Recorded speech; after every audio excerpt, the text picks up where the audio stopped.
thing. Okay, I'm recording. This is Andy Johnson, the Reading and Instruction Show, and I'm here with Claude Goldenberg. And he was saying such good stuff that I said, don't waste it on me. So we got to let other people hear this good stuff. So, Claude, you were talking about the importance that we discuss, that we have differing views on things. Yeah, absolutely. I mean, disagreements are, we shouldn't shy away from them. We shouldn't fear them.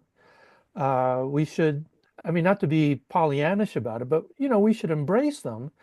But we should embrace them in the sense of wanting to understand other people's perspectives, which then helps us understand our own perspectives.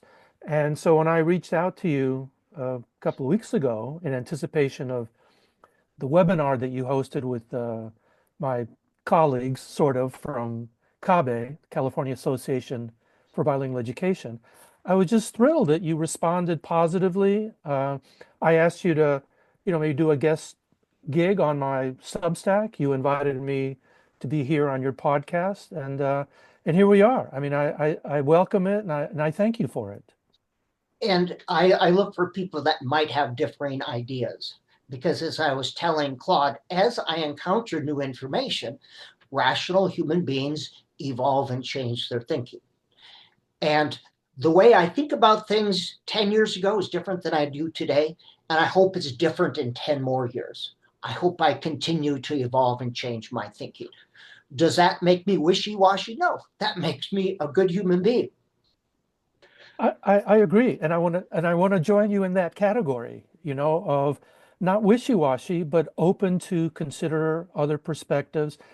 And as I was telling you, my frustration is when it's difficult to engage with people, when they don't want to hear other perspectives or explain to me their perspective. And I was just contrasting the reaction I got from you to the reaction I got when I tried to reach out to Edgar Somebody Lambton, else. Yep. somebody else. Okay, fair enough, somebody else, who was just not interested in discussing with me. And I find that unfortunate because we get stuck in I mean, we can talk about it politically because a lot of that going on politically.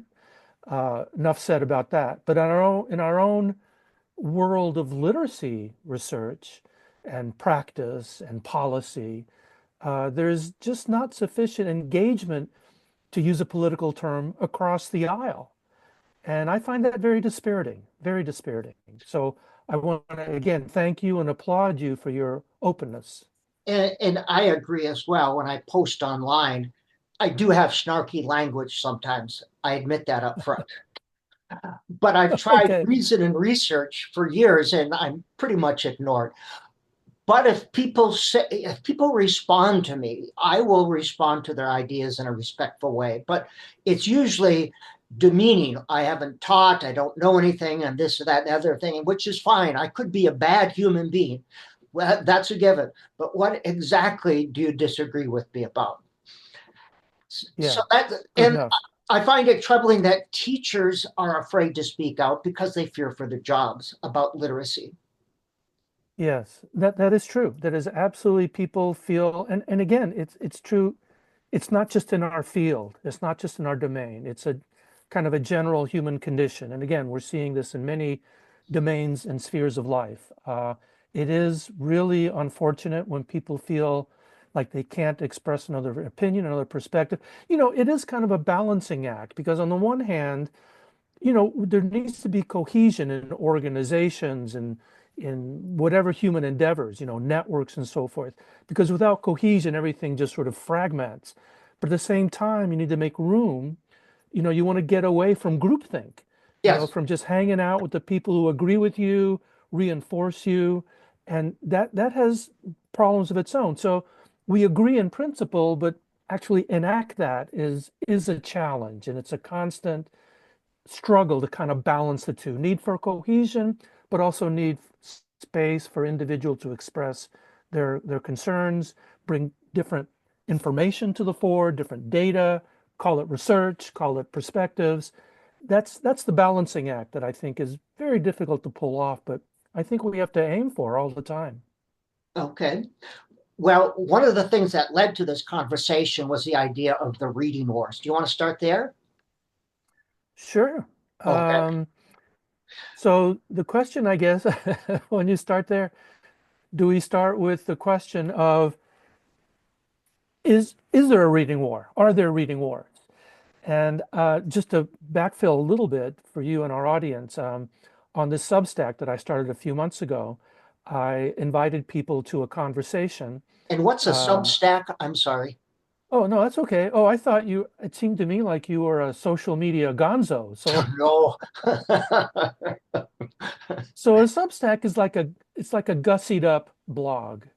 Okay. It's a really a wonderful platform where people can post their ideas, invite people to engage.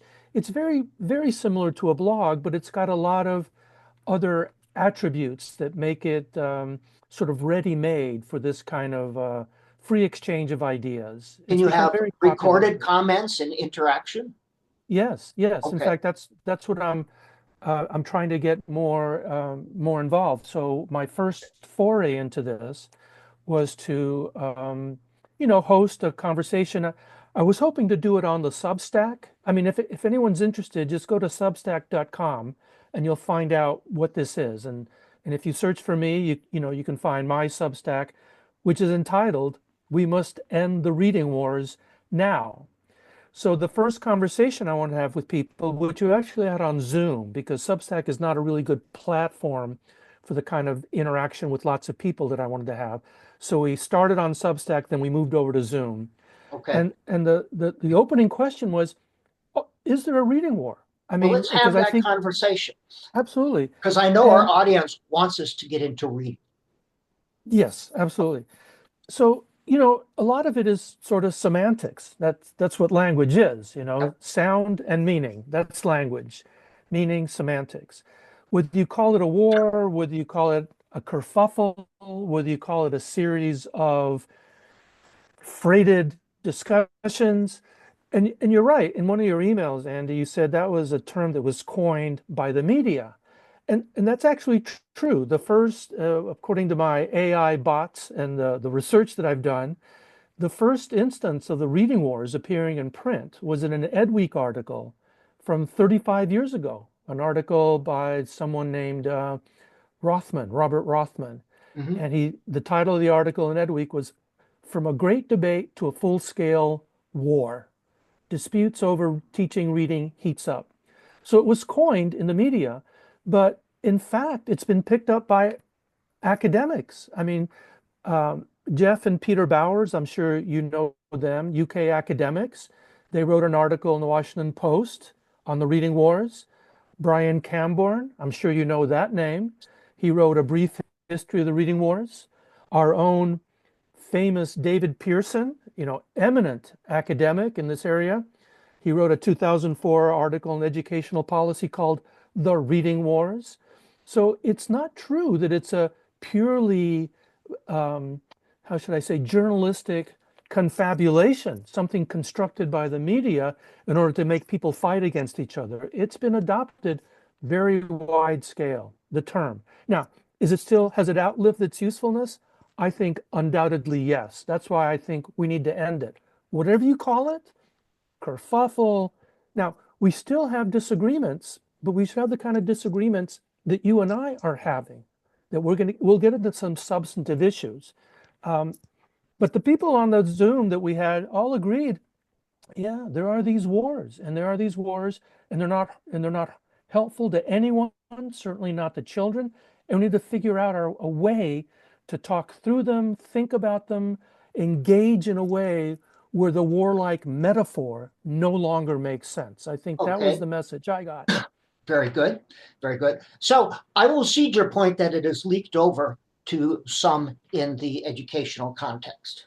I will, that's a given. It is used. And I agree with you that it's outlived its usefulness. And I don't like the war concept because that leads to destruction and good argument an argument, not in the case of I'm yelling at you, but argument making a proposition and supporting your proposition, is at the heart of academic discourse and heart of the academy. And last I checked, reading and teaching was an academic endeavor. Yes, Last I 100%. checked, maybe it's changed. Yeah, yeah, yeah. No, I couldn't have said it better. So I'm not going to repeat it because you're Oh, okay. exactly right. Okay. So, starting at the point that definitely the reading war, let's just leave that aside because there's differing views. And it Yes. seems to me those who are meaning first versus skills first approach to teaching reading. Are you okay with that, or where are you at with that? Okay, great. The That's a differences, great the starting point. differences in two positions. Do you say maybe there's more than Absolutely. two? Yeah. Well, I think you hit the heart of the matter. There's been this long standing. In fact, it goes back to Brian Camburn's article. It's fairly recent. It's like 2021. I'll send you the link, A Brief History of the Reading Wars. And he puts the fundamental debate back to an article by a German educator. I'd never heard this in 1779. Now, the interesting thing is that was the heart of the Enlightenment, or, towards the end of the Enlightenment. And what it came down to was some version of code or phonics or letters and sounds versus meaning. What should be the leading edge of teaching and learning, reading and becoming literate? Now, this has been a binary. This has been a binary that has driven this debate, discussion, war, whatever, for 250 years. And I think the binary is what is extremely harmful. We need to get away from this dysfunctional binary because it is not, do you just look at the code or you just look at meaning? They are both important, but in different ways. And I think the difficulty is thinking about how reading is a function, is a product of navigating the code while at the same time making sure meaning is central to the whole operation. It's not a binary. We've got to get past the binary. And part of the problem, the interruption of the conversation, are those who seek to make teaching an algorithm, a one size fits all. If teachers would just buy my fancy product or do these in these steps, then we can guarantee that learning will occur, like the Charlotte Danielson model.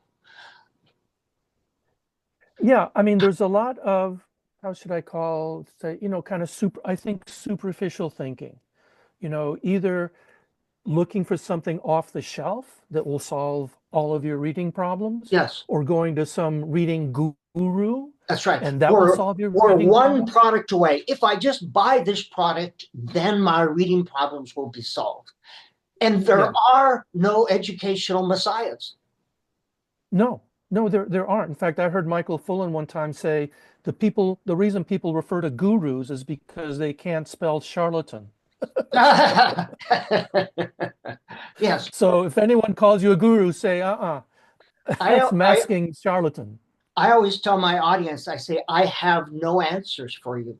I have ideas. Take the ideas that work for you. Yeah, yeah. No, I think that's a very important point. I would say beyond that, Andy, that what we really need is for people, teachers, certainly, parents, of course, the public in general, policymakers, God help us, to have a God deeper help us. understanding. God help us. And I'm I an just, atheist, right? So I'm let's, reaching for straws here. let's Um, see, we can no, agree on that. God yeah, help we did. us. You're making me laugh too much. I'm not going to be Okay. able to get anything out. Um, so we need a deeper understanding of what learning to read involves, what involves inside the brain, Yep. and what has to happen outside of the brain to facilitate, enable, promote that process. We need a deeper understanding. We need to get past that dysfunctional binary that says either this or this guru or that guru, or this off-the-shelf product or that off-the-shelf product. We just need to get into that. And if you want to get in a little more deeper into what I mean by that, I'm happy to go there, but I don't want to Well, keep talking. let me pick up on your concept of God. Hang with me. You Oh know, God. nope. I was sitting in a church and I was thinking, even though everyone here kind of thinks they believe the same thing, everyone has a different take on things. You cannot assume a monolithic agreement, not by teachers, not by educators, not even by people who are adherent of a particular religion. So That's probably true. That's probably true. that's what made me think of it when you went off on the atheist thing. So, Okay. so back to the meaning first versus code. There's always, I don't want to call it a pendulum swing, but there's been those who have used the illusion of crisis for their own benefit. Um, Part of the change in the early 2000s is a result of the 2002 Educational Act, which said the Mhm. only knowledge that counts is that which comes from controlled experimental studies conducted in an actual classroom.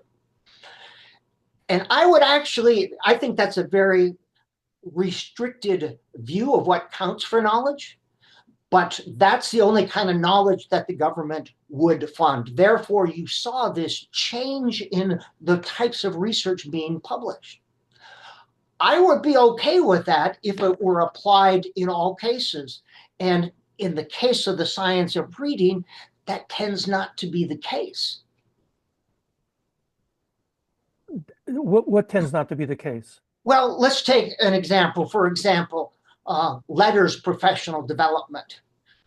That is not used to differentiate the letters thing. If that same standard were used, has letters shown to improve student achievement? Has letters been shown to improve teacher effectiveness? Has letters been compared with something else? That's the that's kind of the standard. Yeah. Well, no, I mean, to my knowledge, there's been no randomized experiment that has demonstrated that letters versus something else will lead to better results. Now, there are lots of explanations for that. Some people will call them rationalizations, some will call them excuses, but it is true. But at the same time, I think it's important to try to understand. And believe me, I have no stock in letters industries, right? I mean, I do some consulting for Lexia, like I do some consulting and give talks for other people who want me to come and talk to their staff or sponsor conferences or webinars. But I don't have stock in any of these industries, so just full disclosure. But there is some very important knowledge, teacher knowledge, that letters contains that I believe would be of benefit if more people understood. Now, there's some issues with letters. For one thing, it's like a 2 year, heavily, very intensive program that requires that a lot of it's expensive in terms of teacher time, Yes. in terms of school district time, in terms of all sorts of things. And there's really no evidence that I know of that all of that that's contained in there is really not even necessary or by no means sufficient to actually be a more effective teacher and help kids. So there are some legitimate questions to be asked. At the same time, I know from talking to people, teachers, administrators, a lot of people feel like this is good foundational knowledge that's helped them understand things that their teacher preparation program did not prepare them to understand. Okay. And Let's and I think unpack. we can, yeah, we There's can't, I think we can't lose sight of that. there's a couple The things value. there's a Yeah, couple go. things to unpack there. First of all, I don't consult for anybody. I don't make any money beyond my university salary. My books don't even pay enough to support the website. So that is said up front. The letters, the knowledge in letters,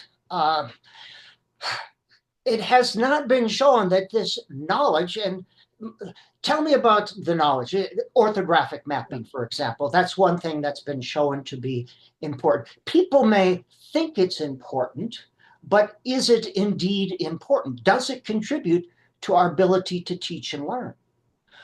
Yeah. I, I I'm use sorry, the go ahead. phrase that orthographic mapping is a thing. but semantic mapping is more of a thing.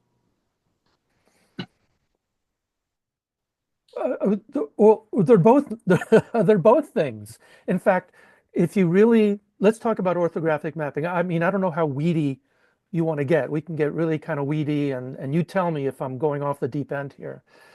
But this is where breaking down the binary, I think, is really important.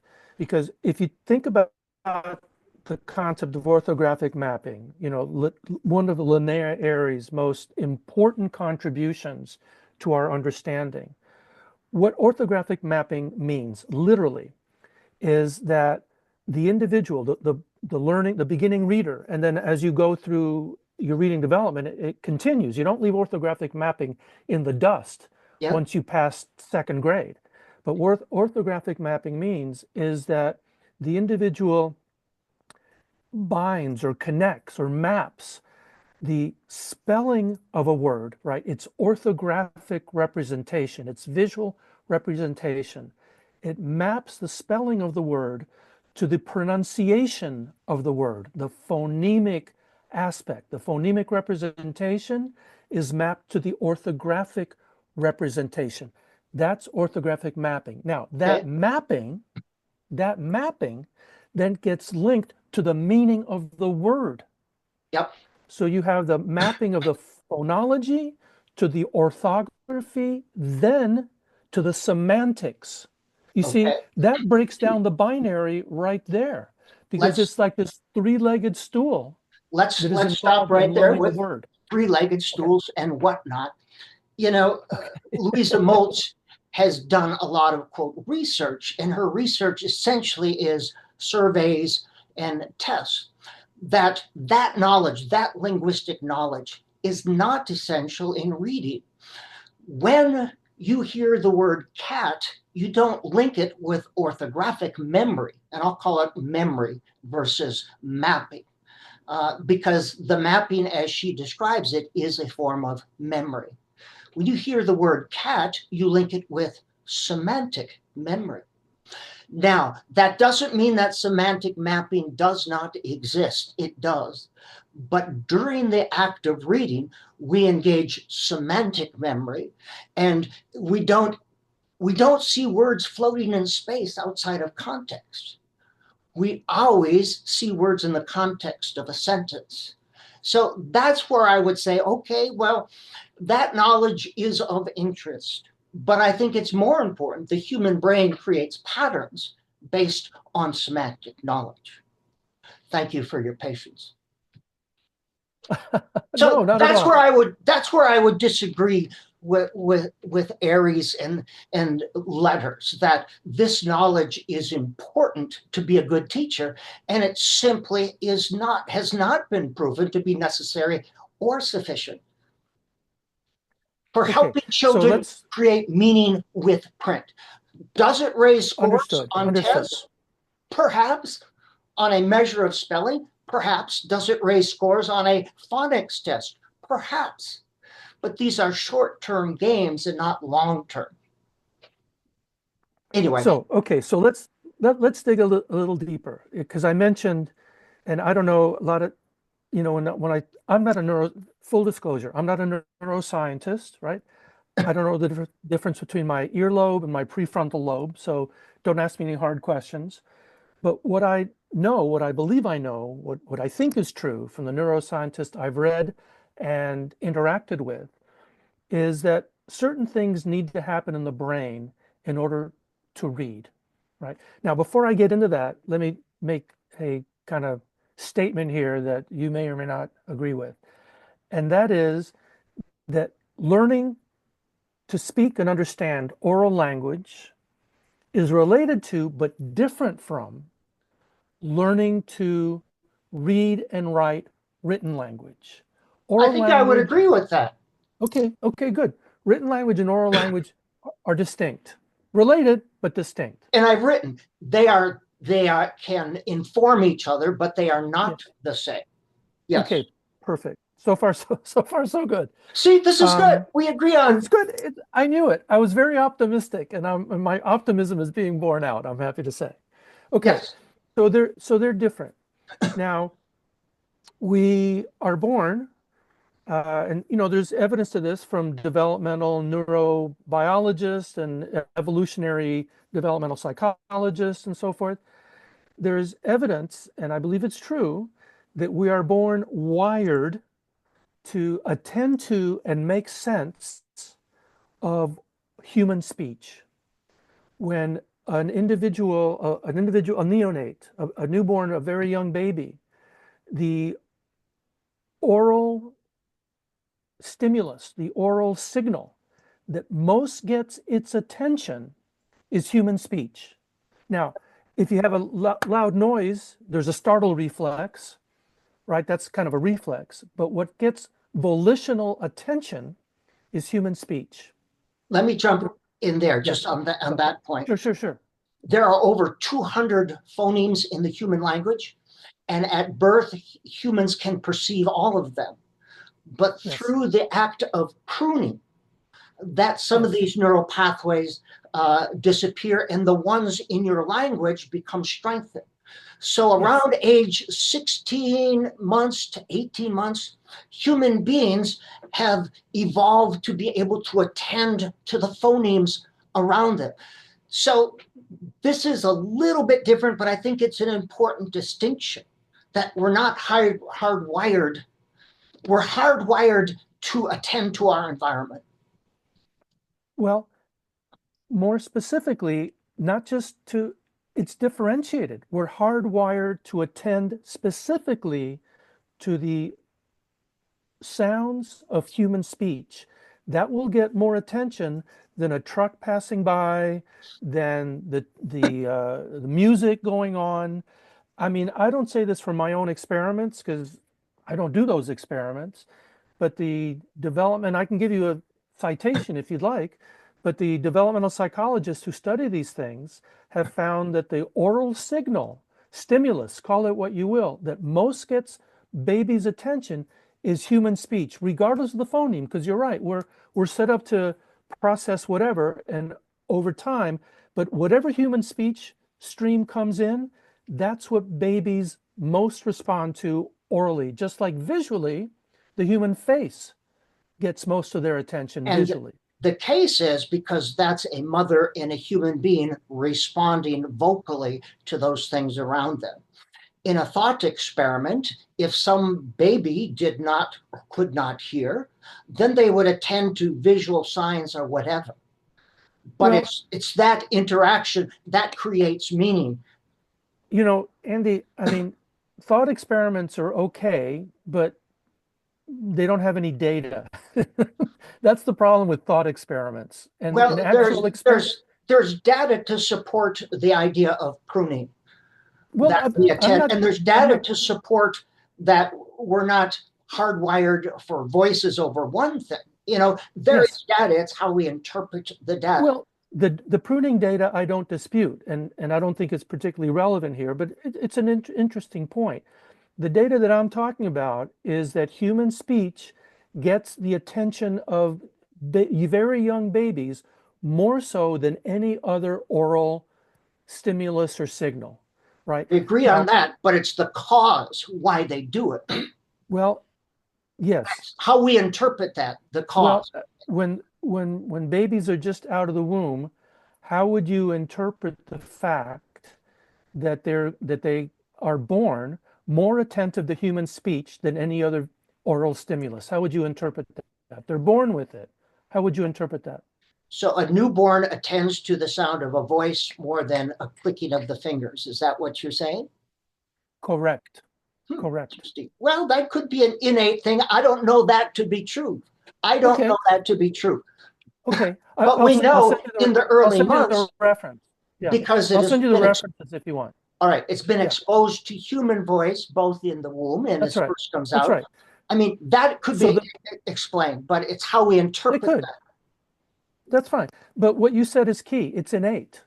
I mean, you offered that as a possibility. I think that is the strongest possibility. I won't say settled science. I will Thank say you. the strongest possibility is that attending to human speech right out of the chute is innate. That's the thing that gets most attention. Now, contrast that with print. Do you know any newborn that attends to print? Does it have any innate, intrinsic I don't motivation? think the comparison is apt because developmentally they are not ready to be exposed to print. Well, They that's can't right. see. That's right. It takes a while because they have to learn that this gets back to your point about how important meaning is. Yes, We are meaning seekers. We are meaning creators, that's meaning the human seekers, brain. Yes. meaning makers. Absolutely.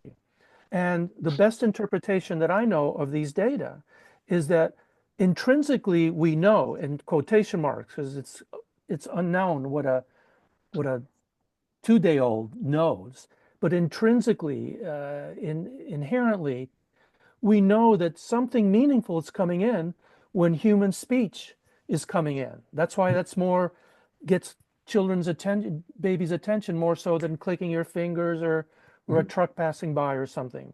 In contrast, there's no way for them to know that there's something meaningful going on when you put print in front of them. They haven't been exposed to it. And again, that is an unfair comparison Okay. because children are learning everything. And Yeah. if they're exposed to print over time, we learn print. They're not exactly the same. No one No, says no, that you learn no, to they're not. read naturally. You Exactly. learn to speak in part because you are immersed in it. It responds to you in a very natural way. And we can Right. use Just that understanding to help us understand how we can better learn to read. yeah. Well, if I could just one quibble Sure. here. You said no one says we learn to read naturally. That's not entirely true. I'm sure you're familiar with the Goodman's paper, Learning to Read is Natural. Yes. Now, they distance themselves from a Rousseauian position, I know, but there is this, and the Goodmans were important in propagating this. There is this idea that learning to read is natural, and if you surround children with literacy and engage them in print and so on and so forth, they will it's a false analogy. What I'm getting at is it's a false analogy to say that we learn print, reading and writing, how to navigate written language. It's analogous to how we learn to navigate oral language. That's the point I'm trying to make. They are And really acquired in different ways. and I would say a couple of things. We learn to read naturally. That does not mean there's instruction. There is not instruction in the Okay. code. Okay. We Okay. It's a Okay, good. natural inclination to make sense. Children Yes, are sense-making beings, absolutely. and and children try to make sense of things. Pre-decoding children try to make sense of that print. So it is a natural thing to want to learn to read. That does not mean there's an absence of phonics instruction. And I Good. think, Yeah. and I would say as well, what the Goodmans wrote in 67, they evolved. Their thinking changed over time. And Okay. the whole language of 1975 or the psycholinguistic theory is different than the psycholinguistic theory of 2025. Okay, fair enough. So let's talk about that because related to all of this is, whole language, psycholinguistic theory, three queuing, balanced literacy, all these kind of charged terms Yes, charged that get terms. people up in arms and not Yes, communicating. yes. So so let's talk about and tell me if you agree with this. I mean, I think, and a lot of people think this is not an original observation, that in this what you're calling an evolution, and I completely accept that, that what was whole language in the 80s, 70s, 80s, into the 90s maybe, has since evolved into something like three queuing, balanced literacy. It's kind of like the latter day progeny, shall we say, of whole language. Would you agree with that general conception? I would say people are confusing the terms.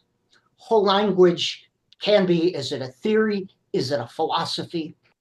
Let us say that I'll call it a theory that humans best learn within the context of the whole, when language is Okay. whole and complete. That does not mean, and a lot of people understood it as, oh, no phonics. your phonics or your whole language. No, phonics instruction is included in whole language, absolutely, but within a holistic context to the greatest extent possible. Meaning Okay. there's some isolated word study, but we try to minimize that. And you minimize it. Why do you try to minimize it? What's the rationale for that? The rationale is that it can best be understood. It's less than an abstraction if you're doing phonics instruction within the context of a sentence. So Okay. they're not reliant on letter cues, that they're able to use semantics and syntax as well. Right. So this actually gets back to how the difference between acquiring oral language and acquiring written language, and let me just say, the premise or the hypothesis that acquiring oral language is innate. I mean, we're kind of wired to acquire it, whereas learning written language, and you're right in the sense that it's not unnatural, because learning and teaching are natural, right? I mean, this is the point that David Pearson has made in discussions I've had with him. And it's an error to make this distinction between learning to speak and understand is natural, whereas learning to read and write is unnatural. I mean, that's another false dichotomy, a false binary. Yes. It's learning to speak, learning to read and write is no more unnatural, or I should say, is no less natural than any kind of teaching and learning that we do. I mean, teaching and learning is part of the natural human being psyche. People want to learn, absent developmental anomalies, but even kids who have disabilities. And I mean, people want to learn, they want to grow, they want to understand, they want to make meaning, they want to communicate. And to build on that That's all natural true. thing, I would say that human language is not innate. It's the learning that's innate. Learning to make sense of patterns, to fill in the blank, Right. that gestalt. So, Okay. so oral learning is as natural. It's the learning. It's the trying to make sense of things that is the natural Right. That's right. But also teaching. I mean, I think where our disagreement lies is in the extent to which, in order to learn to read and write, you need to, at some level, be taught in an explicit way, in a way that is not necessary for learning to speak and understand. Sure, you learn things from modeling, when we're speaking, when children are learning to speak, way before literacy per se is an issue. They learn to speak, they hear people speak, they engage in speaking, they make utterances that are meaningless, but they're interpreted by their parents as, oh, isn't that cute? He's trying to say, right? It's a meaning making and constructing activity, because the word, again, absent developmental anomalies, you're trying to communicate and understand and have people understand you orally.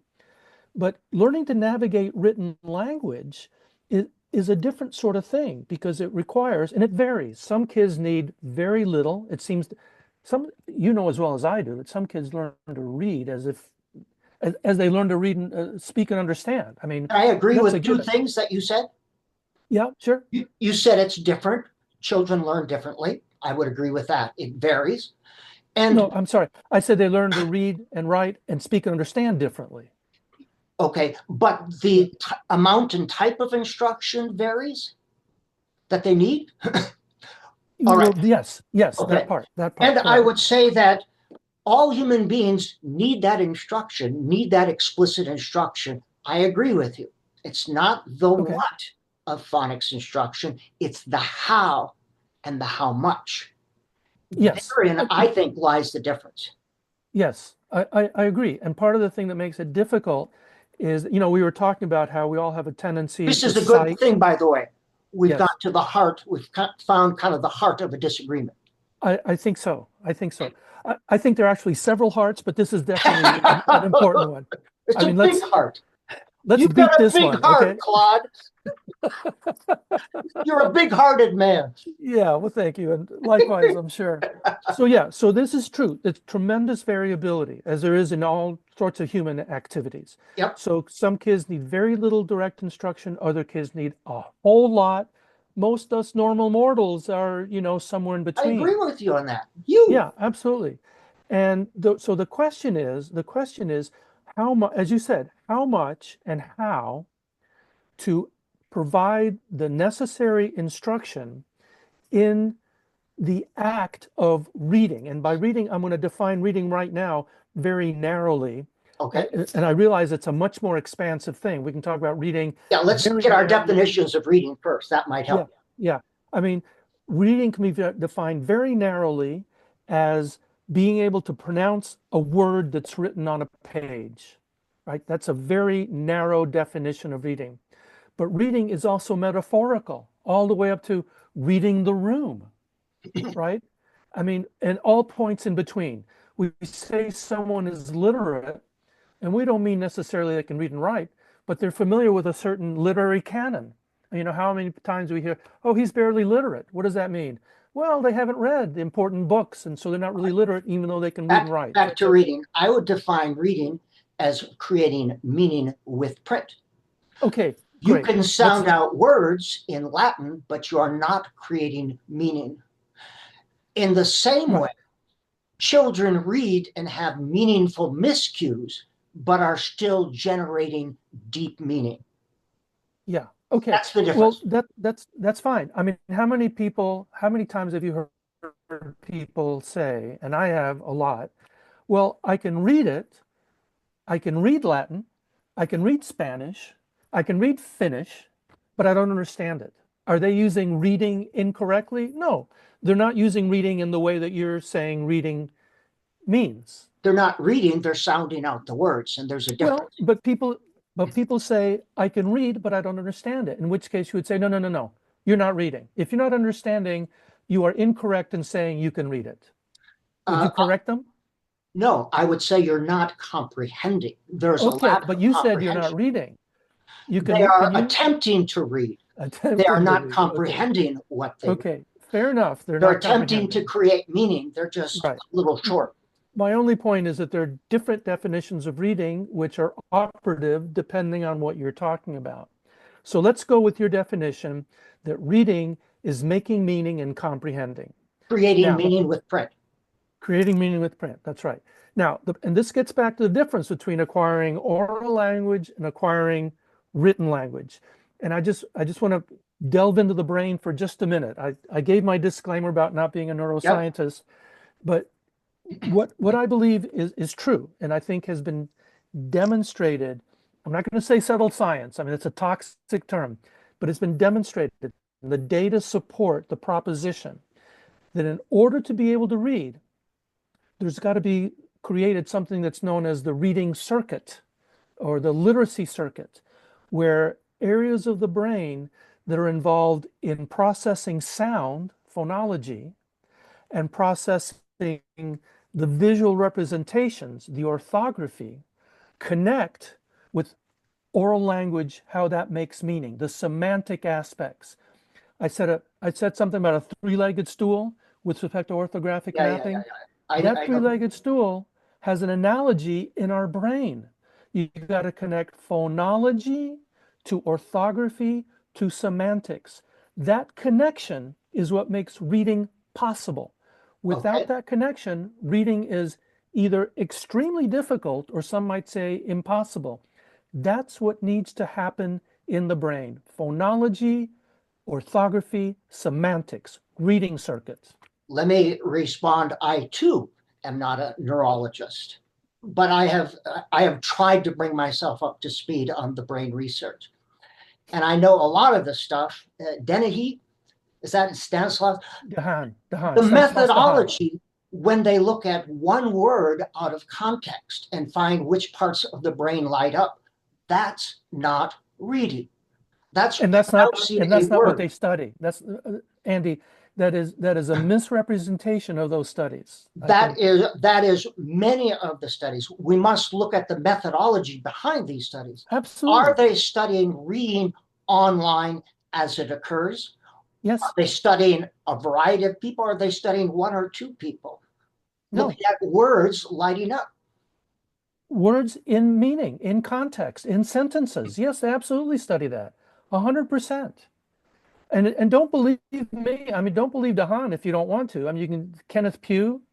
Uh, I mean, No, there are I many, many neuroscientists who are studying this and will yes, tell you they study small bits, but they study semantics, sentences, yes. paragraph reading. Yes, they study that. They absolutely study that. And again, there are many, many neuroscientists in the literacy world that have come to different conclusions and find problems in the methodology. So Which when we ones? say Which ones many, would you say? huh? Yeah, who like for who, for example? For example, who has found problems with methodology? Who, for example? Stephen Strauss. He is not a neuroscientist. He Yes, is he not is. a He's a no, PhD. Oh, a he's a neuroscientist. neurologist. He's an MD neurologist. He's a clinician.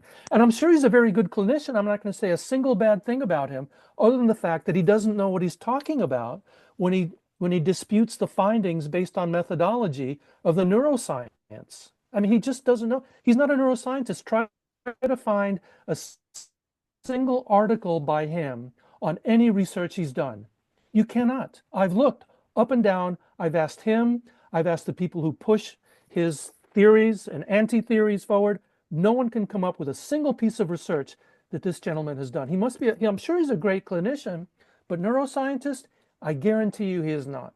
All right, that is my homework assignment to look at a neuroscientist, look for research by a neuroscientist that comes to a Yes, different conclusion. yes, All right, yes, please. And I'd love to see it because okay, as like you, I'm always looking for things that challenge what I've come to conclude for whatever reason. yes, So yeah, please find it and absolutely. send it to me because I'm being completely on the level here. I've asked around. No one can come up with something that he's actually any research he's done. And I'm the So same so way. that If I find some research that says something different, I'm happy to make a whole podcast saying I was wrong. I admire you, Andy. I really admire you. I really do because you It's know people are it's not sufficiently circumspect about the tentativeness of a lot of our knowledge. It's tenuous, and we got to deal with it. And I admire that. and it's very hard to change Yeah, once you're embedded in a certain worldview, a paradigm. absolutely. It would be very hard, just like it'd be very having that political discussion with my brother. I'm not going to change his mind. Well, let's hope we can rise above the politics of the moment. Do you think we can? I don't know. Jesus could come back and write in big mile high sky letters that I'm right, and my brother still wouldn't believe me. Uh-huh. I'm not Or going to Buddha touch or that one. whoever could come back and write. I'm not going to touch that one. Take, I'll take your word for it. Or Claude could get a airplane and write in big big letters. All Yeah, right. I can't afford one, so you don't have to worry No, about that. we've come to, and I don't want to get too far, but we've come to some very good points where we disagree. Yeah. And let's see if we can summarize the things where we have differing views on. Uh, what do you think we have different views on? I think what I would identify as different view is what and how much direct and explicit, I don't want to say well, phonics, but really foundation, I think more of foundational literacy skills, you Yep. know, from phonemic awareness, letters and sounds, phonics and decoding, and fluency, right? That little basket of things that goes by the shorthand of phonics, but is really more than just phonics, foundational literacy skills. And I think where we have a disagreement is how much direct and explicit, and I'll throw in systematic, foundational skills instruction is necessary for children or just normal people, anyone who can't read or doesn't read, how much of that is necessary to facilitate and propel literacy acquisition and development? How much of that is really necessary? And I would think number one, it's possible to have a conversation with people who disagree. That's one. I think well, that's one we agree on. I think our definition of reading differs, and Okay. our definition of how and how much, uh, we'll call it phonics instruction. Is there a better word, phonology? Well, I just think of foundational literacy skills, because I think of those as the things that connect the sounds of the language to the written representation. I mean, that's what phonics is about in the final analysis, connecting sound of the language to its written representation. Do you see my facial expression? I do. Yeah, I see you grimace. I'm not quite comfortable with that, but I understand. That's where we disagree. That's where we that's right. disagree. Yeah. No, I get it. I completely get it. But this is good. All right. You're right. That's an area where we disagree. And on the efficacy of neurological research. Yeah. All right. That's a good one as well. Yeah. All right. I want to make sure we maintain our listeners, so I don't want to go too long. That's the only reason why I'm cutting this off. I could go Agreed. for another 2 hours with you, Claude. I really Yeah. could. Likewise. Likewise, Andy. All right. So let me end the recording here.